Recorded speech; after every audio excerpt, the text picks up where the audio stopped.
सर्वोच्च अदालत भनेको निमुखाहरूलाई न्याय दिने र न्याय निरूपण गर्ने संविधानको व्याख्या गर्ने अन्तिम अदालतले राजनीतिकरण गर्नु हुँदैन।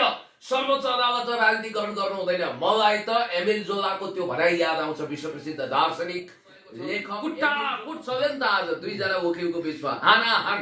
एउटा स्कुले केटाकेटी जस्तो उहाँहरू ग्याङ फाइट गरे जस्तो किन गर्नुभयो? वकिल, कालो कोटधारी, यो देशको भविष्य निर्धारक, कानुनको व्याख्याताहरूले आफै त्यसरी कुटपिट गर्ने, एकअर्कालाई पेल्पल जेजल ठेल्टा गर्ने, अहिले गरे न कहिले कुरा कामका झार पत्कम सम्झेर ह्याकुलाले पेल्ने काम हुन्छ भने न्यायालयभित्र गरिब जनताले न्यायको पहुँच कसरी सहज? तपाईँले गतिलो काम गरिसकेपछि तपाईँले गतिलो भिडियो हाल्नुभयो, वाह क्या बात, क्या राम्रो भिडियो आयो भन्छु। यदि संसद मरेकै हो भने अब तपाईँहरू सरकार पाउनुहुन्न थियो, तपाईँहरू यसरी नाक ठडपाल्नु। यस्तो संविधानको धारा अन्तर्गत उहाँले मात्रै होइन, त्यहाँ अरू न्यायाधीश महोदयले पनि त्यसमा स्पष्ट प्रदर्शित हुनु भनेको जनता निराश हुनु।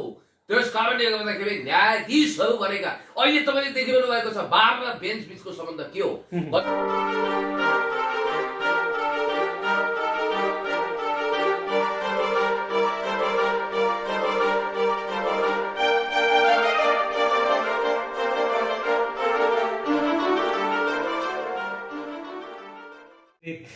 समाजवादीका केन्द्रीय नेता पुण्य गौतम र उहाँ प्रखर वक्ता पनि हुनुहुन्छ र पछिल्लो समय देशमा अहिले सर्वोच्च अदालतमा विवाद बनिरहेको छ। सर्वोच्चका न्यायाधीशले राजीनामा दिनुपर्छ भनेर चाहिँ राजीनामा मागिरहेका छन् भने त्यहीका बारका वकिलहरू अहिले हानाहान कुटाकुटको अवस्थामा छ। यो विषयमा चाहिँ एक राजनीतिज्ञको नजरमा, राजनीतिको हिसाबले पुण्य गौतम के भन्नुहुन्छ, कसरी उहाँले विश्लेषण गर्नुहुन्छ, यो विषयमा कुराकानी गर्न लागिरहेको छु। पुण्यजी, यहाँलाई स्वागत छ। धेरै धेरै धन्यवाद, थ्याङ्क यू सो मच भन्न चाहन्छु। एकदमै धन्यवाद। हजुर, अहिले जुन सर्वोच्चमा चाहिँ एउटा गन्जागोलको स्थिति छ, गन्जागोल भइरहेको छ। सर्वोच्च अदालतभित्र पनि एउटा राजनीति घुसे जस्तो पनि देखिन्छ। तपाईँ राजनीतिको हिसाबले यसलाई कसरी विश्लेषण गरिरहनु भएको छ, कसरी हेरिरहनु भएको छ? सर्वोच्च अदालत न्यायको मन्दिर हो। सर्वोच्च अदालत भनेको निमुखाहरूलाई न्याय दिने र न्याय निरूपण गर्ने संविधानको व्याख्या गर्ने अन्तिम अदालत हो। त्यस कारणले गर्दाखेरि सर्वोच्च अदालतको गरिमा भनेको न्यायिक इजलासको गरिमा हो। त्यस कारणले गर्दाखेरि सर्वोच्च अदालतमा धमिरा लाग्नु हुँदैन। तर अहिले तपाईँले देखिरहनु भएको छ चोलेन्द्र शमशेर जङ्गबहादुर राणा जो चिफ जस्टिस हुनुहुन्छ, राज्यको प्रोटोकलमा हेर्दा राष्ट्रपति, उपराष्ट्रपति र प्राइम मिनिस्टर पछि चौथो प्रोटोकलमा हुनुहुन्छ उहाँ, जसलाई सम्माननीय भनेर भनिन्छ। हाम्रो संविधानले 4वटा अङ्गको परिकल्पना गरेको छ, जुडिसियरी, लेजिस्लेचर, पार्लियामेन्ट, एक्जिक्युटिभ। र यो जुन ढङ्गको सेपरेसन अफ पावरको विधि भङ्ग गरेर, शक्ति पृथकीकरणको विधि भङ्ग गरेर केही समय अगाडि खिलराज रेग्मी यो देशको प्राइम मिनिस्टर, मन्त्री परिषदको उपाध्यक्ष हुँदा हामीले त्यतिखेर आलोचना गरेका थियौँ। त्यो कुरा तपाईँलाई थाहा छ। आज चोलेन्द्र शमशेर जङ्गबहादुर राणाको विषयमा यति ठुलो हङ्गामा मचियो कि खुदै त्यहाँभित्रका न्यायाधीशहरू तपाईँले देखिरहनु भएको छ। सिनियर न्यायाधीश जो चोलेन्द्र पछि प्रधान न्यायाधीश हुँदै हुनुहुन्छ, दीपक कार्कीदेखि टङ्क मोक्तानसम्मको न्यायाधीशहरूको त्यहाँ मोर्चाबन्दी भइरहेको हामीले देखेका छौँ। र मलाई लाग्छ जनजाति मूलको पहिलो प्रधान न्यायाधीश हुन गइरहनु भएका टङ्क मोक्तानज्यूले पनि आफ्नो तर्क दरो खरो स्पष्ट रूपमा राखेको मैले बुझेको छु। र यहाँनिर एउटा ख्याल गर्नुपर्ने कुरा के हो भने अदालतका न्यायाधीशहरू के हुन्? न्यायमूर्ति हुन् कि होइनन्? न्यायमूर्ति भनेको गान्धारी पट्टी बाँधेर ठुलो नदेख्ने, केही पनि नहेर्ने त्यस्तो किसिमको हुँदैन। न्यायमूर्ति भनेको न्याय निरूपण गर्छन्। अब यहाँ त के छ भने सानालाई ऐन ठुलालाई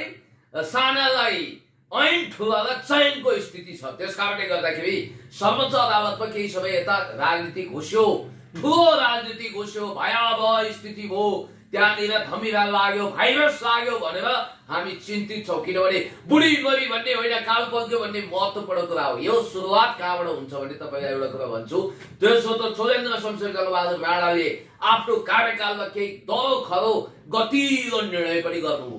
त्यो निर्णय के हो भने जस्तो कि प्रतिगमन सच्याउने कुरो, त्यति मात्र होइन, नागरिकता अध्यादेश जस्तो कालो अध्यादेशलाई खारेज गर्नेदेखि राजेन्द्र सुडी महतो जो देशद्रोही थिए उनीहरूको मन्त्री पद सेट बनाइदिने काम पनि गर्नु यो राम्रो कुरा हो। तर पार्टी विभाजन गरिदिने, विवादास्पद निर्णय गर्ने, एनसेलको मामिलामा विवादास्पद निर्णय गर्ने, विवादास्पद जग्गाहरूको विषयमा लेनदेनका कुराहरू कार्पेट मुनि छोप्ने, यो आदि इत्यादि जो काम भइरहेको छ, न्यायिक गरिमाभन्दा विपरीतका कुराहरू भइरहेको छ।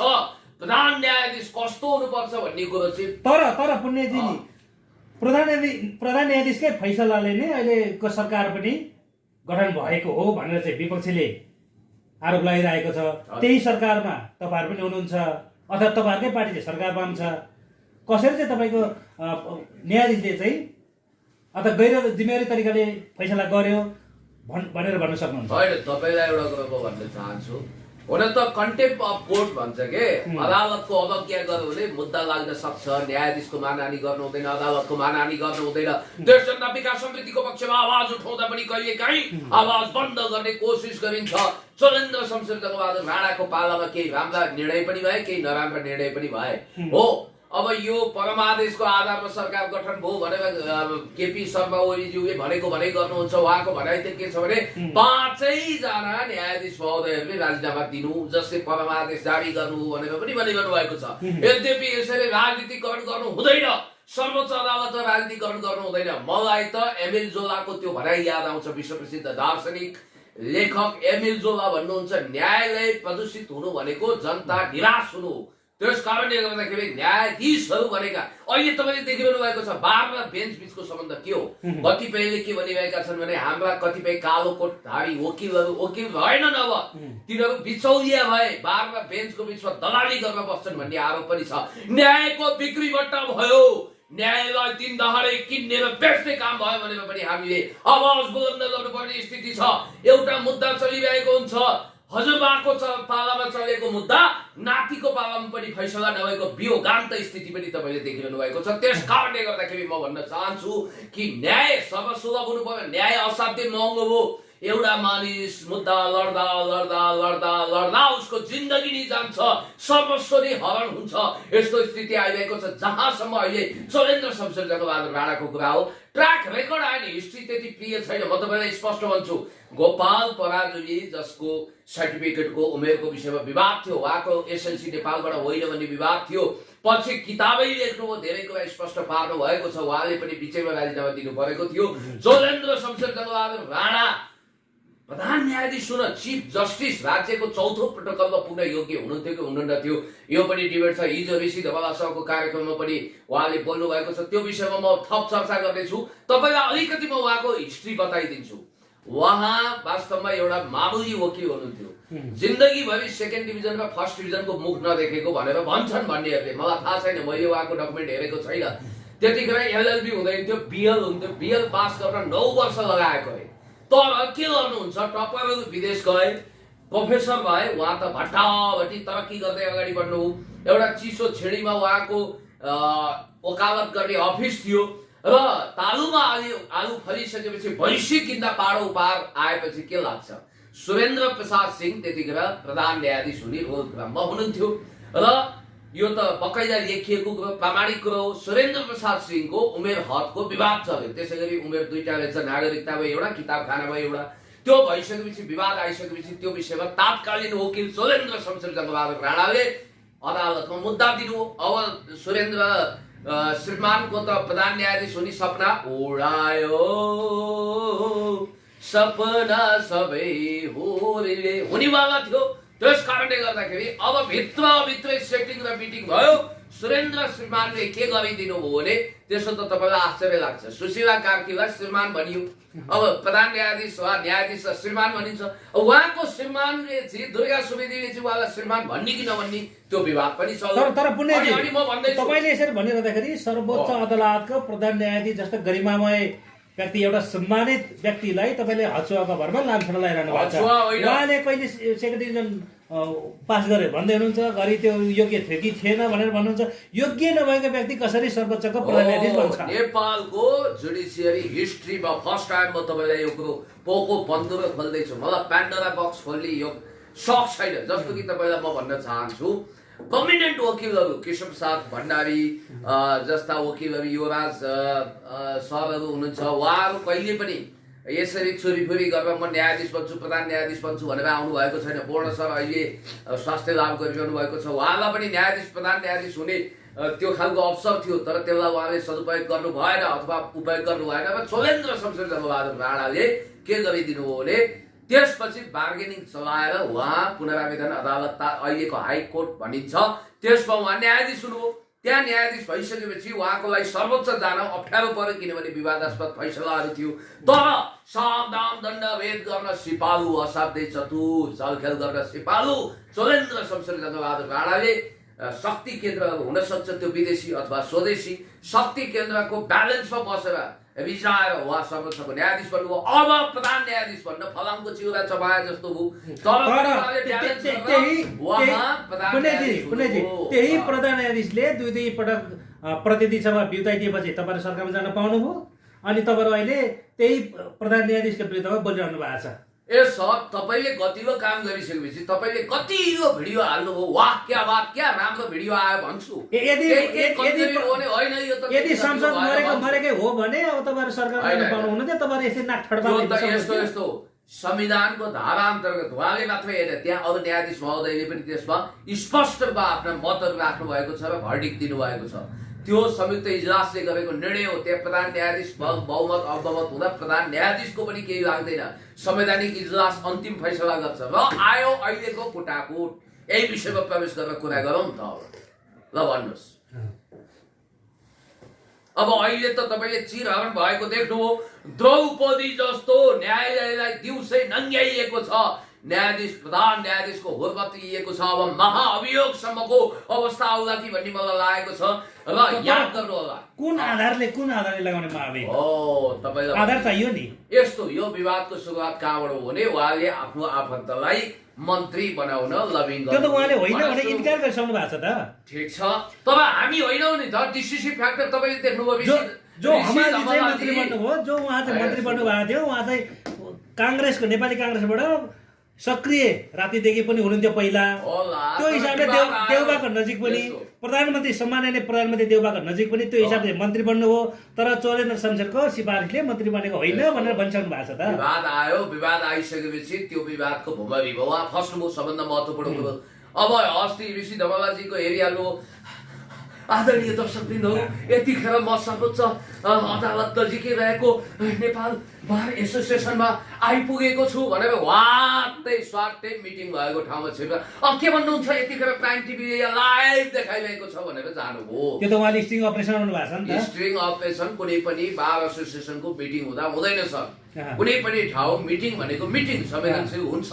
र अहिले बार पनि विवादित भयो, तपाईँले देखिरहनु भएको छ। कुट्टाकुट चल्यो नि त आज दुईजना वकिलको बिचमा, हानाहान।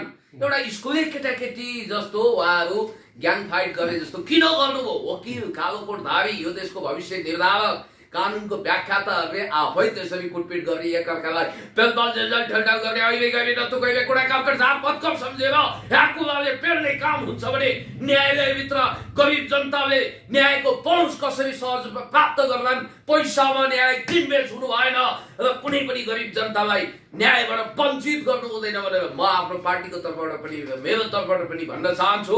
र पुण्य गौतमले यो कुरामा बहुत हेक्का राखेको छ कि न्यायालयको इज्जत हुनुपर्छ, गरिमा हुनुपर्छ, कन्टेम्प अफ कोर्ट गर्नु हुँदैन, न्यायमूर्तिहरूको सम्मान हुनुपर्छ।